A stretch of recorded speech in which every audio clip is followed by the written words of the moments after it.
God bless you, Professor Davis. I would just like to start by saying that I really enjoyed making this PowerPoint, and throughout the reading, I really was able to connect with the underlying, you know, word and faith and what that meant and how it looks in today's world and how it has, impacted the lives of Christians over times.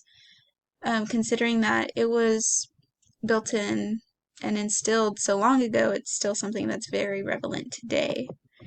So, the importance and significance of this doctrine in Paul's theology. We're saved by faith alone and not by works, and that was a major point that Paul really touched on. We see it both in Romans and Galatians, and God really uses Paul and gives Paul wisdom and understanding in the word, and makes sure that people who are being taught the word are understanding that faith alone is key to being a Christian. Paul teaches us in the doctrine that we should have faith in Christ and will teach us to love others, humble ourselves, and make us better Christians.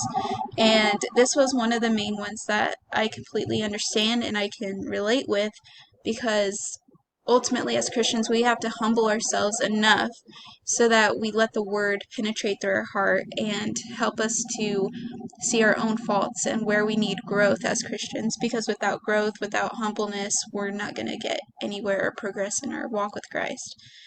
And the next point was, if we need our salvation, we all need salvation. Why are we causing problems and being contentious with our brothers and sisters in Christ when our main goal is to lift them up, as we learned in session 3? Why are we causing problems? Why are we quarreling with our brother and sister when we were all at one point not saved? We were sinners, we still are, and so we need to have compassion for those that are, still starting out in their walk with Christ. Paul had no faith to begin with, and the key thing was that Jesus gave Paul wisdom and understanding, as I just mentioned, to be able to see these things and the trueness that God had,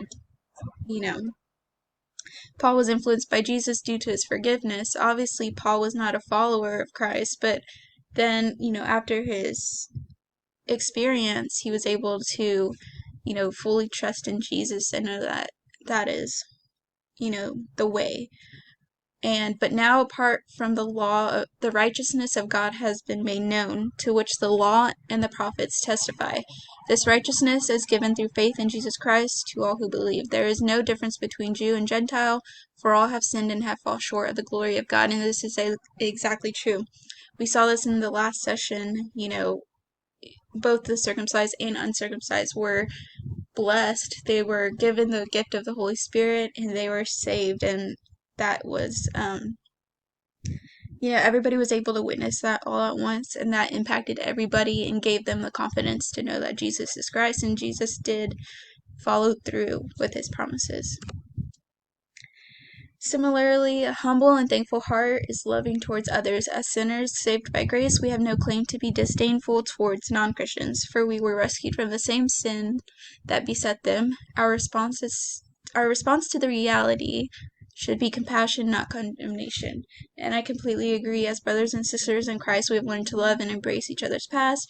We have to lift each other up because, again, we all fall short. We all have our own cross that we have to carry. We all battle against, flesh, and that's something that we have to overcome and help our brothers and sisters overcome. And also, another thing that I saw through this was believing that there's a God and believing in God are two different things. We can say, oh, we believe in God, but we can still be living as sinners. Or we can say, no, I believe in God. My trust is in God, knowing that he is going to move mountains, knowing that he is going to make a way, knowing that he is, the I am. And so those are two different things that I got from this. And ultimately, faith is first.